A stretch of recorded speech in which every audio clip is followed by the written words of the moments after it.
So for my students of History 10 and History 20, it's good to meet you. Thank you for coming. I understand that the first week and a half of the course has presented us with some challenges and, excuse me, a lot of change. And you know what? The history is the study of change, and how societies and people deal with change and deal with current situations. And if you're a History 10 student, originally the class was supposed to be taught by, I believe, Ms. Lawson. And there's been a lot of shuffling going on right now, as you well know, due to COVID. Things have been, let's say, a little bit chaotic at the start of the school year, which is to be expected to some degree. So Ms. Lawson was needed to teach another class, and this class was assigned to me. And I only really found out about it, I think, Wednesday. So it's pretty brand new to me.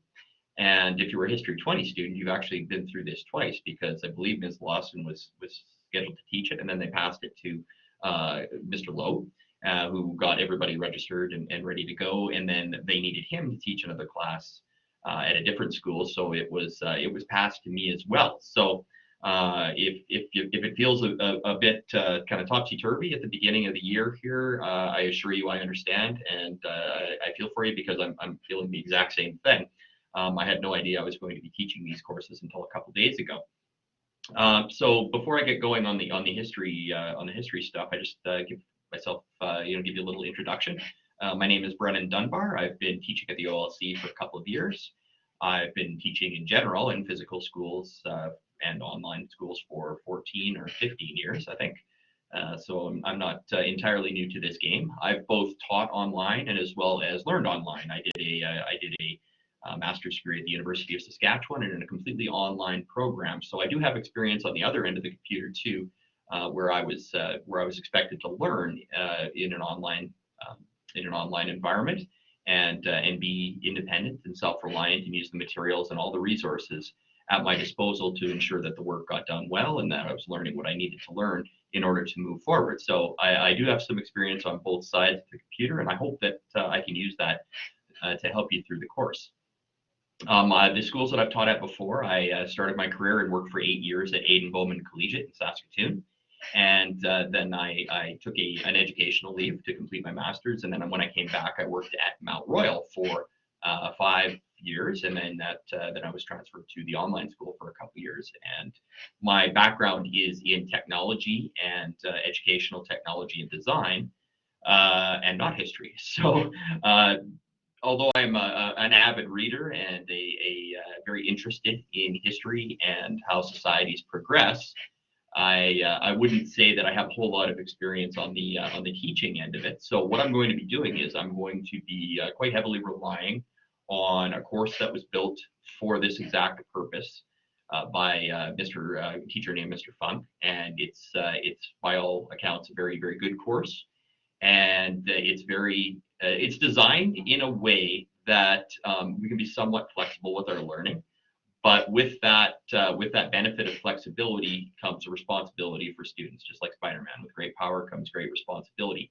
And that responsibility largely falls on you in choosing to, in electing to take an online course. You have to accept the responsibility for using the resources that are posted to complete the work in a relatively self-directed and independent fashion, which means you're going to have to use your problem-solving skills, your critical problem-solving skills, critical thinking skills, and the resources that are both posted in the class and that we discuss in the live sessions, and that you can find outside of our class on the internet or other resources in order to complete the work. So you're going to have to be self-reliant, and you are going to have to take responsibility for your learning and for planning out your workload. And I've done the best I can. We've done the best we can to set out the assignments in a straightforward manner, set out the learning materials in a straightforward, linear manner. So, for each unit, you could really just start at the top and keep moving down. It is very important to read the instructions and to watch the videos and to read the notes and to participate in whatever discussions that we have in order for you to complete the assignments in an effective manner. Please don't just skip to the assignments and try to chip away at them, because you'll just get frustrated, and the work that you submit will probably not be strong evidence of learning. Welcome, Janet. Thank you. Thank you for joining us this morning. Just going through sort of an introduction to me and an introduction to, or sort of a situation update on where we are in the course. So it is intended to be a largely an independently driven course, and the materials are available and accessible.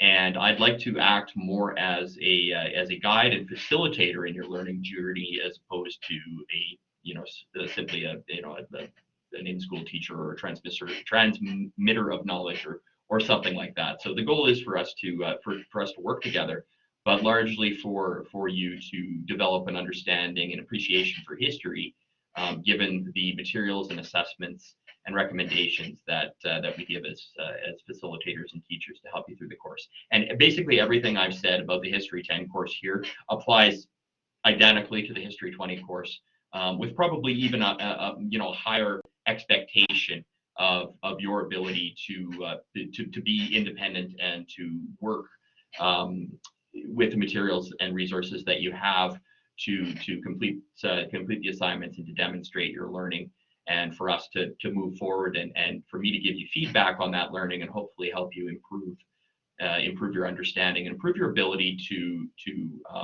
both appreciate and learn from historical events in historical contexts as we move forward as citizens, having an appreciation for the history of not just our country but of the world in general, gives us a background that we can learn from as we progress. And my goal, just as a human being, has always been that it's okay to make mistakes, but the intent should be to learn from those mistakes and also learn from the things that have gone well, that you've done well, that you've worked hard for, but to learn from those experiences and bring them forward, as so that you continue to grow as a human being and as a citizen, a global citizen and a national citizen and a provincial citizen, right down to your smallest community and family groups. So that would be, I think, a reasonable goal for us in History 10 and History 20, is to sort of take a broad approach at some very historically important events and situations, and to see if we can apply what we learn about that to our current situation in either a local manner or a national manner or an international manner. And I think particularly it's the mistakes of history, or the events or situations where a group of people have been hurt unnecessarily, and to learn from those experiences as we move forward. And this is a particularly important, even though we're going to be mostly talking about events on a global stage, this is particularly important in Canada, as we are facing significant attention, or putting significant attention toward the relationship between say white Canadians and Indigenous populations, and groups that have traditionally been marginalized, as we work towards reconciliation and partnership and moving forward as one people, and not repeating mistakes and injustices of the past. And I think that we lack the ability to move forward as partners and as brothers, sisters of independent cultures and nations, but also partners as we move forward as a larger group, and retain a sense of togetherness, but also a very deep sense of individual culture and personal belief systems and more. I think that partnership moves forward in a more effective manner if we can learn from the things that we've done well, but probably learn more from the things and injustices and events that have traumatized groups of people as we move forward. And I think that's part of becoming just a better person and a better citizen, is accepting responsibility and accepting and identifying and acknowledging mistakes and moving forward.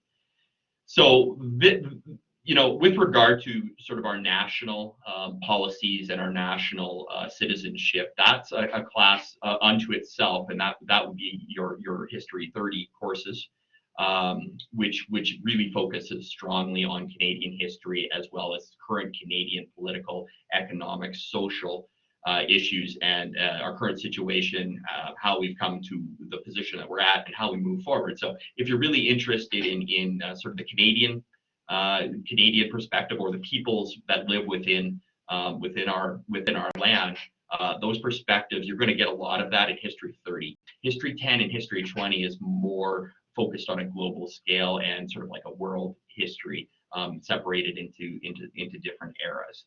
So just a brief overview of what we're going to focus on in 10 and what we're going to focus on in 20 is for 10, we're essentially picking up from a social studies 9 course, which I suppose would make sense, and we're discussing the foundations of modern civilization and understanding historical contexts and events and political situations, economic situations that led to significant events and periods within a certain genre of time, and typically starting from sort of what we consider the civilized periods, the periods of civilization. And History 20 is an extension of that, but there's a lot more of a focus on events of the 19th and 20th century, events that were global in nature, often, and for the first time, I'd say in the 19th to 20th century, there was more of a focus on globalization and the impact that certain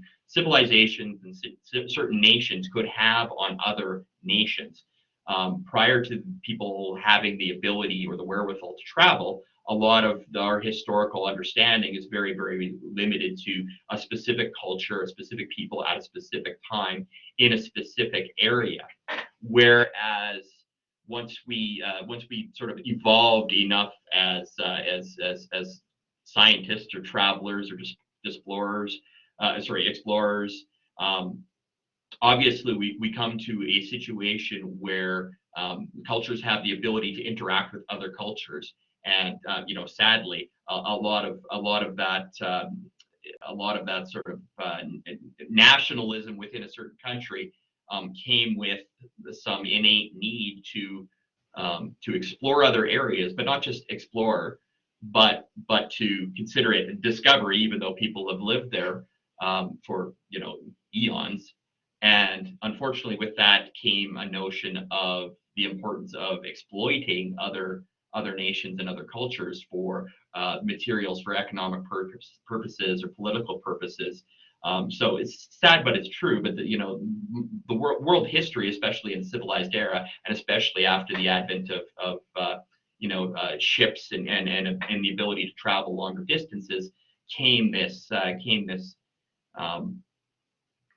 tendency for nations and cultures of people to try to conquer or to exploit or to convert or whatnot. And we will be discussing that, because that sort of approach has led to conflict throughout the ages, and it continues to today. It's not going away, despite, I think, every good human being's desire not to hurt, but to partner and help and move forward.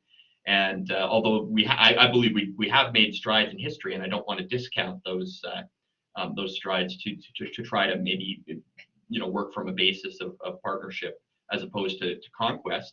It still happens, and you can you read about it in the news, you hear about it in the news, and it's certainly something that is still pervasive in society. And again, our goal should be to learn from what has happened in the past so that we don't repeat mistakes in the future, and we're able to move forward with love and acceptance, that not everybody is like us, and that's okay, and move forward not in violent or colonial methods, but as partners with common goals. A lot of times those goals being being healthy, being happy, retaining a strong sense of identity, a strong sense of culture and belonging, as well as enjoying and being able to benefit from partnering and working with other people, whether you're inside a city, inside a community, inside a city, inside a nation, or as a global citizen.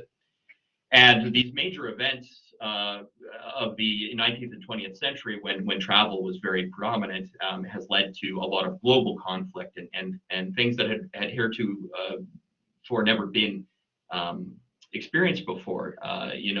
Say battles for independence across an ocean, or in an even larger scale, world wars, World War I, World War II, and other conflicts that have been global in nature, It seems like it was a really long time ago. I mean, there's no survivors left from World War I, and very few survivors, I think, people still living that had participated in World War II. My grandfather was one of them. He's no longer with us, but um, these people are old, and they pass on, and we've got to make sure that we learn the lessons from those events before those people are gone. And just speaking of World War I and World War II, about the tens of millions of people that were killed in those battles, it's important for us to understand how they started, what's the political and economic and social contexts of the time, why did we get into a situation where nations felt it was necessary to send millions of people to fight another group of people over land or over resources or over occupation and things like that? It's important for us to study that and learn that. So in a broad scale, I think it's all about understanding how change occurs in society and understanding the economic, the political, the social motivations that people have, the things they want, and how societies go about getting the things that their people want and how that impacts other people. And for History 10, we're going to focus on sort of older events, but still in a civilized area. We're going to talk about 15th, 16th, 17th, 18th, and to some degree 19th century. Whereas our History 20, we're going to start sort of in the 19th, 20th century and work from there on some larger global issues. So that's just kind of a quick run through. For those of you just joining us, I have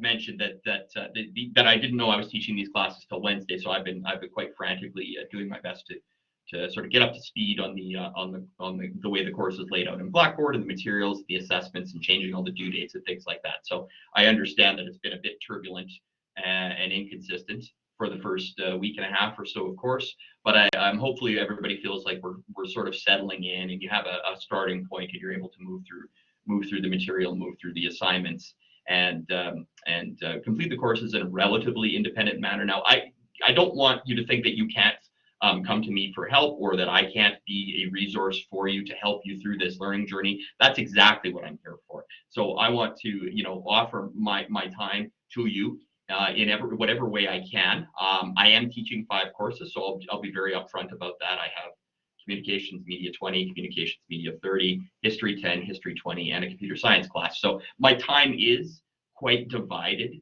this quarter. But that being said, I want to do everything in my power to help you make sure that you're maximizing upon your learning potential. And I believe very strongly that all students are able to succeed. And it's not just a matter of how hard you try. It's also a matter of us, me as a teacher and guide and facilitator, helping you gain the skills that you need to learn. And sometimes it's more about learning how to learn than it is just putting in effort and getting things done. Some students are very able to work in a very independent manner and prefer that, where the material and the discussion and everything's lined up for them, and they just can move through it and feel like they're accomplishing their goals. And other students require a little bit more guidance on not just the material, but how we learn from the resources at our disposal and produce things that demonstrate our understanding. And that's really the best that we can do as teachers and facilitators, is to try to take in the products that you give us, whether those be oral or whether they be written or recorded or whatever the product is, so that we can help you understand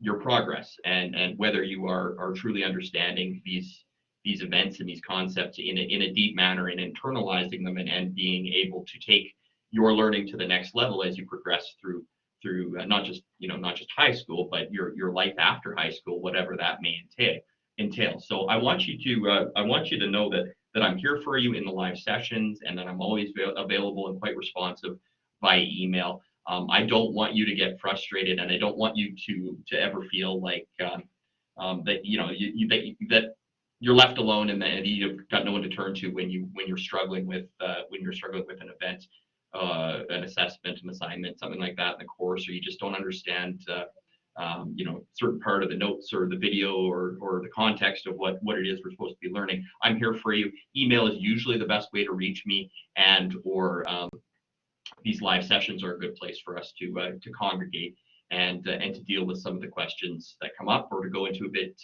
more depth on some of the events or learning specific learning from either of the classes. I've got it scheduled just because my time is divided in so many different areas. I've got the History 10 and History 20 classes combined for a Friday session. So the courses in Blackboard are completely different. All the 10s are in one Blackboard class, all the 20s are in another Blackboard class, and we will have specific meetings for each class on Wednesday. So I've got a live session dedicated strictly to History 10 students, and then another one strictly for History 20 students. And that's all been posted on the Blackboard website. It's on the left link. I think it probably says course calendar or live session calendar or something like that. And I just want to quickly remind myself of what the times are, because apparently I've forgotten in the last 5 minutes since I left my office. So I'm just going to run and double check that.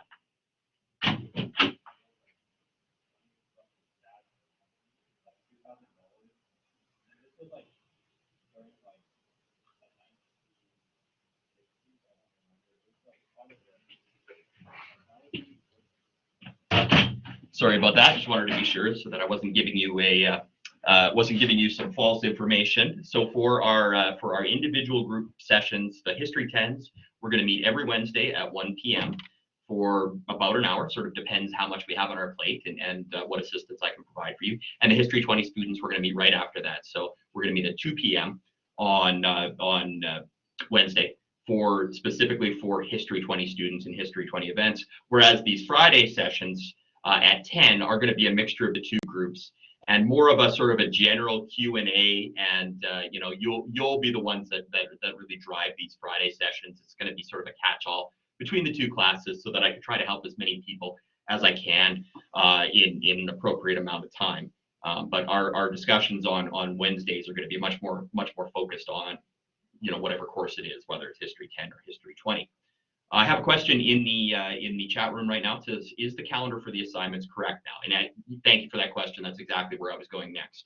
As I had mentioned before I started recording to a couple of students, I've spent the last couple days trying to update the courses, because essentially I'm using Blackboard courses that were developed by very good teachers, very well-respected teachers, about a year ago, I think, for both of them, possibly 2 years.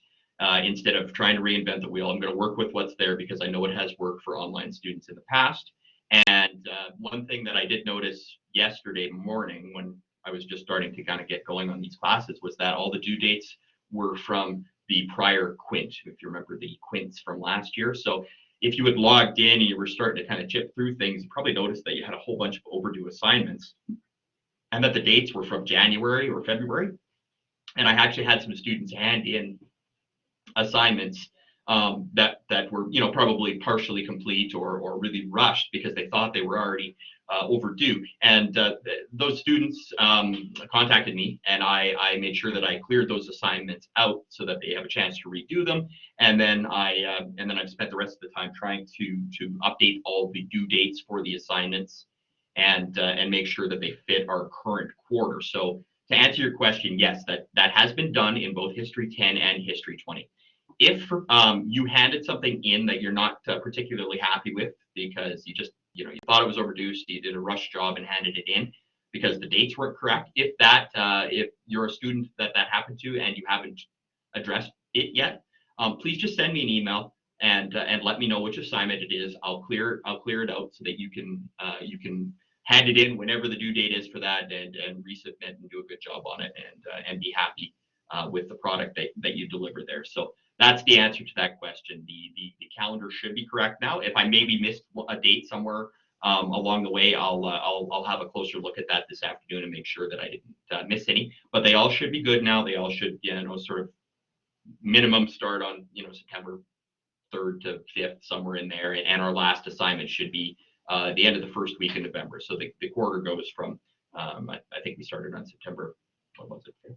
Maybe double check here. No, it was the first. Yes, and then we had the long weekend. So there shouldn't be an assignment that's outside of that date range, essentially from September 1st to September to November 5th. So I'll have another look at that, but I think everything is correct for now. I had a student ask if it was about a specific due date and if things needed to be handed in on time. And the answer to that is, yeah, things need to be handed in on time. But that being said, I'm a reasonable human being who's got your best interests in mind. So if I've got due dates up there, it's for your benefit, not for mine. And here's why. Feedback for students is only good, and the feedback that I give to you is what I'm talking about. It's only useful to you if it occurs in a timely manner. Which means if you hand in an assignment from, let's say, assignment 1, and I'm able to give you feedback on it, you can use that feedback to improve your understanding, your learning, and performance on assignment 2. If you wait 2 weeks and then hand in a whole bunch of assignments at once, I end up giving you a whole bunch of feedback that's useless because the feedback that I would give you for assignment 1 would apply to assignment 2, but you just also handed in assignment 2, which means you weren't able to use any of that feedback to demonstrate your learning. So yes, the due dates are important, and the due dates are set up there for your benefit, not for mine. All the assignments in the class have to be done. There is one assignment that's got, options, or there's more than one assignment that have options, which means you only have to do one or the other. But at the same time, you still have to do everything in this class in order to move on to the next level. It's a core class. You need History 10 to get into History 20, and you need History 20 to get into History 30. So you need to be able to demonstrate your learning in this class so that you don't have to take it again, and you don't have to adjust your schedules or take any more classes than necessary in the coming quarters and years of high school. Doing things well the first time will serve you well, and it'll cause you lots of hopefully pride in the way that you learn and your ability to meet your goals, but also it'll lead to less stress down the road. And less stress down the road in high school, but let's specifically just think about one thing at a time. Let's think about these classes. The last thing you want to do, and if you've been an online learner before, or even if you've been in a physical school, you know this well.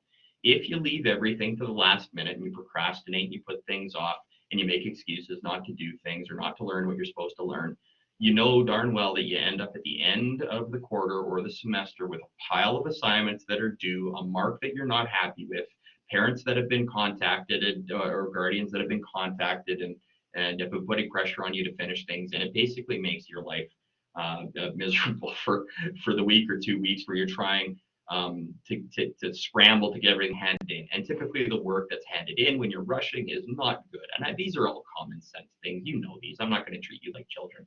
But at the same time, I also know that it's easy to procrastinate. It doesn't matter what the age is. I'm 43 years old, and I have as big a procrastination problem as anybody else. So I really have to rely on my calendars and little to-do lists and things like that to make sure that I'm always doing the things that I need to do, so that I'm not under pressure, any more pressure than it's necessary, that I'm not feeling anxious and nervous all the time about things that are due and things that I'm behind at. Trust me on this, your quality of life will be significantly higher if you abide by the calendars and develop individual strategies that will help keep you focused on what needs to be done each day and what needs to be done each week.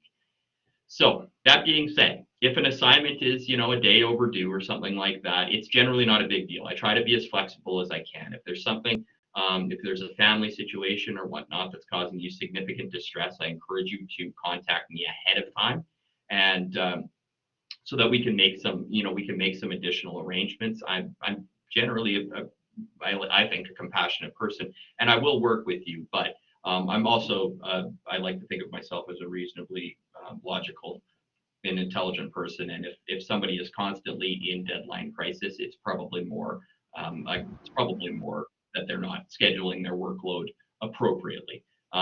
Sometimes people have a rough time for an entire quarter or semester, and I understand that as well.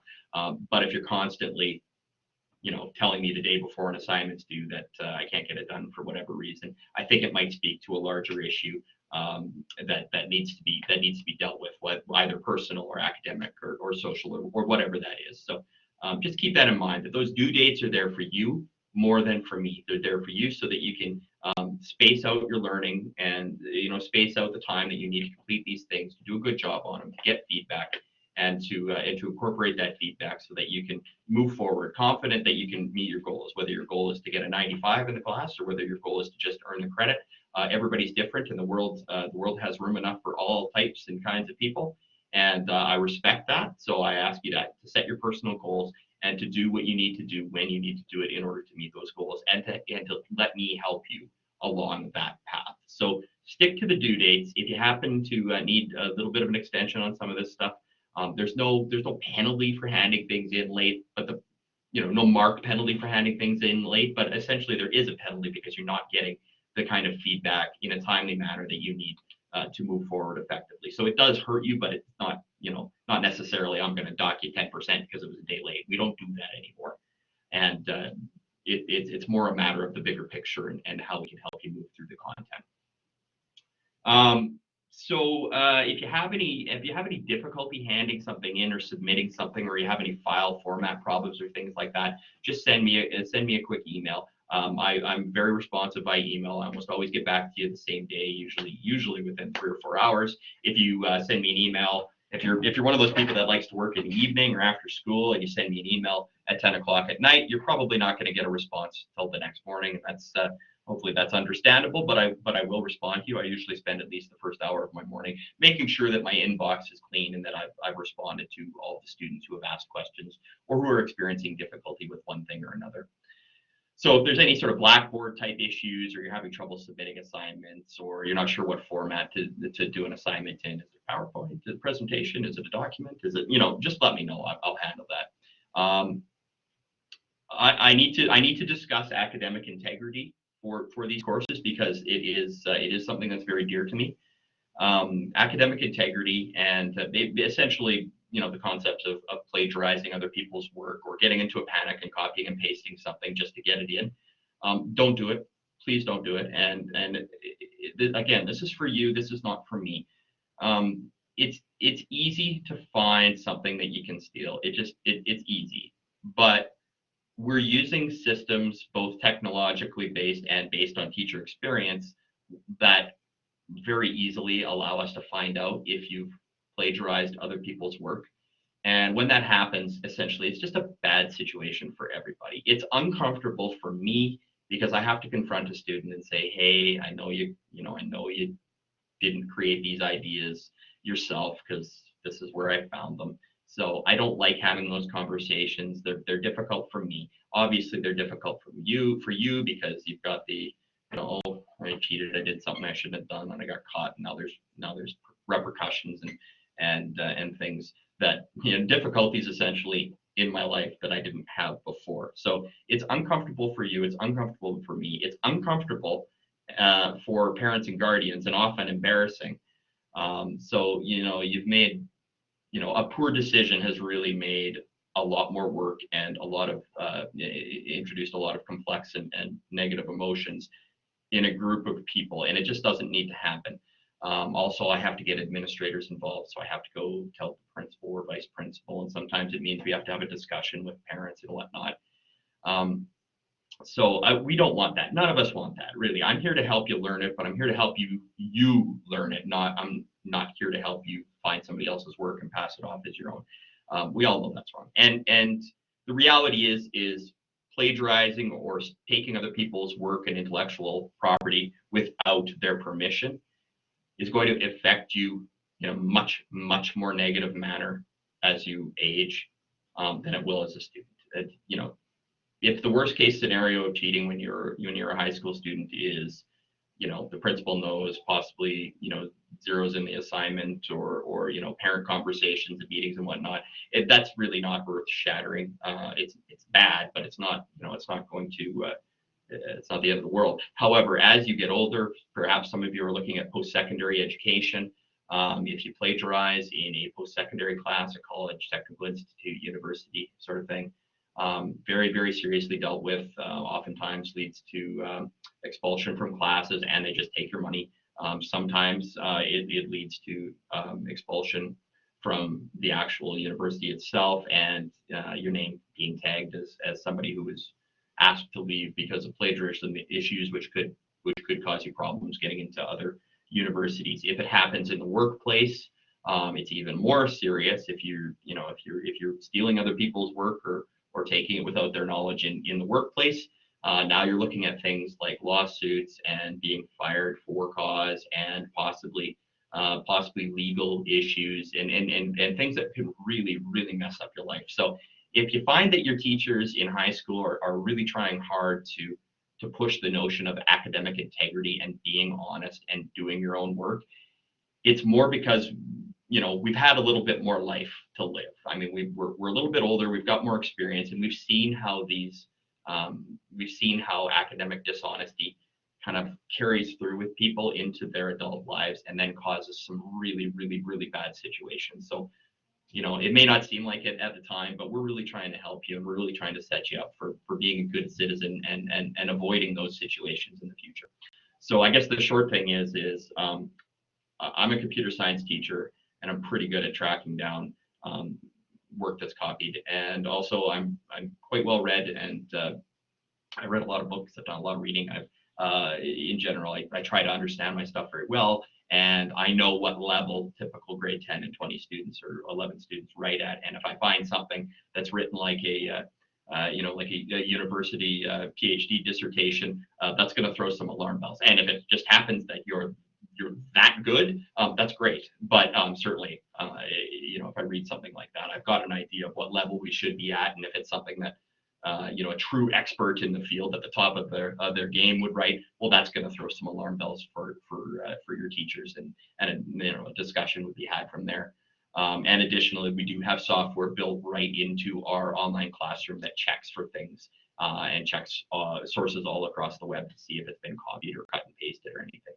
And remember that plagiarism is not just a straight, worry about copying something and pasting it. It's also, you can copy something and change a few words and, maybe move a couple sentences around, and it doesn't look exactly the same.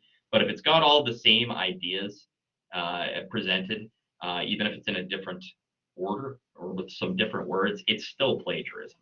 And you probably learn a bit more about that in your English language arts classes. But I wanted to make sure that I was upfront with you, that that's something that's very important to me. And I will learn your perspectives. And if you feel like you're not a great writer, or you have occasionally some difficulty expressing your ideas, I want to work with you on that. I would way rather read something that maybe has grammatical and spelling errors and some paragraph structure errors, but is genuinely your own work and genuinely your own thoughts and perspectives. I'd so much rather read that and get to know you and your worldview better than reading something that's maybe brilliantly written but is not you. Okay, so I probably spent a bit more time on that piece than I wanted to, but it is important to me, so I want to make sure that I'm perfectly clear and straightforward with you. I think that's about it for now. Again, I am not a history teacher. I've never taught history. I have appreciation as a human being and a reader of history and political context, economic, just as an interest area for myself. So I do have a fair background, I think, on most of the things that we're going to discuss.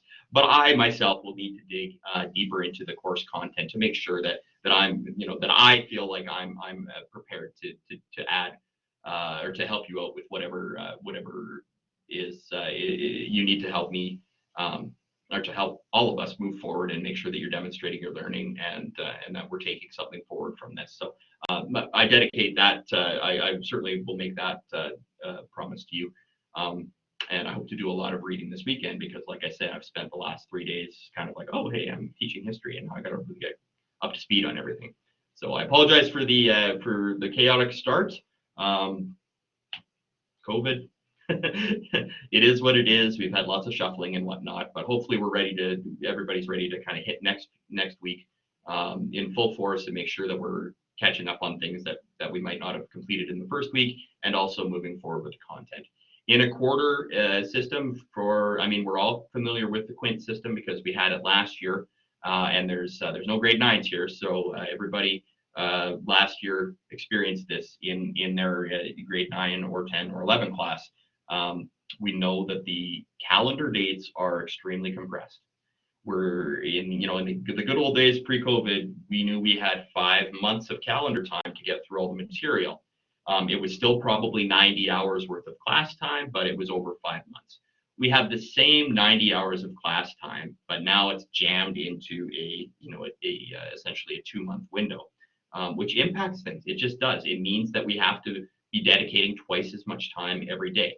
And the trade-off for that was that you're only taking either 2 or 3 courses right now instead of your normal 5. So you have to realize that and understand that, yeah, I got to put in 2 hours worth of work every day on this class in order to just be on par with what it would have been like to go to school and take 5 classes, 1 hour per class every day. And if you're not willing to put in that 2 hours and you're not, independent and mature enough to take that responsibility on yourself from a remote location and schedule it appropriately and make sure that you have a space to work and the time to work and relatively distraction free, you're going to struggle. I look, when I'm making the assignments calendar, I'm looking at it and I'm going, wow, yeah, like there's something due every day or every 2 days, which means you really can't take a week off. You've got to stick to it, and you've got to make sure that you're handing things in an appropriate manner. And there's an equal responsibility for me that if I'm getting assignments in, I don't have the luxury of leaving them a week to mark them. That's not fair to you. If you're doing the work to hand things in on time because we need to get things done in a relatively short calendar period, there's an equal, if not greater, responsibility on my behalf to give you quality feedback and try to give it to you in a timely manner so you can use that feedback moving forward. I can't let things sit on my desk for a week, on my virtual desk for a week to mark them. It's just not an option. So it goes both ways, and we're both groups here. We're just going to have to work very hard to make sure that we're doing what we need to do to continue moving forward and hopefully be good citizens, be healthy, be happy, be kind to people. I've got 2 young kids, and my biggest message to them is, if you show up on time and you're kind to people, you're going to be just fine in this world. You'll make it.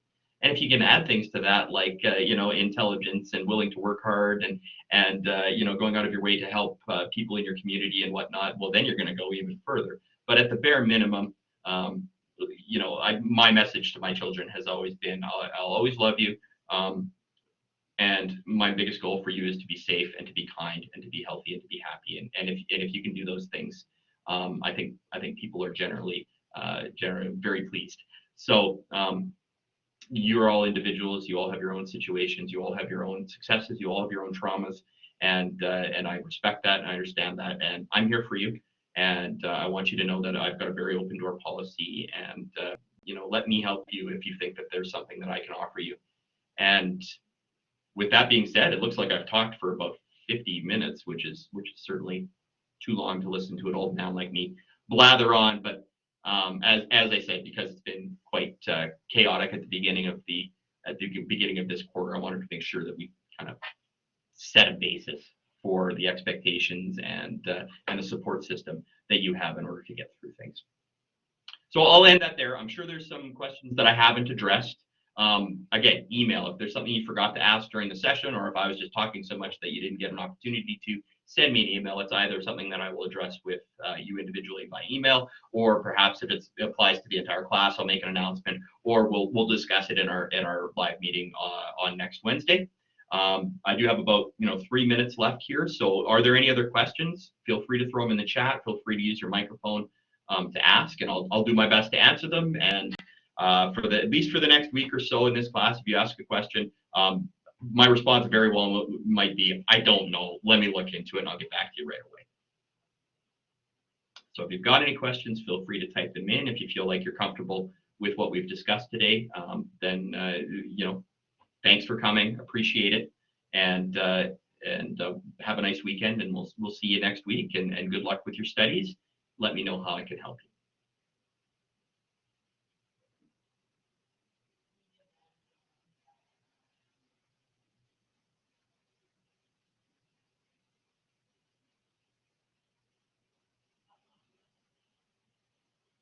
not seeing or hearing any questions. So we'll sign off here, and I want you to have a wonderful weekend. Thank you, everybody, for coming. It's pleasant. It's been very nice sort of getting, well, at least to see your names. I'm hoping that we'll have a lot more back and forth in the future. I'll get to know you better. Yes, thank you, Jeanette. Goodbye. Thanks, Amelia. Take care. Prisha, thank you very much. Have a nice weekend. Nice to see you.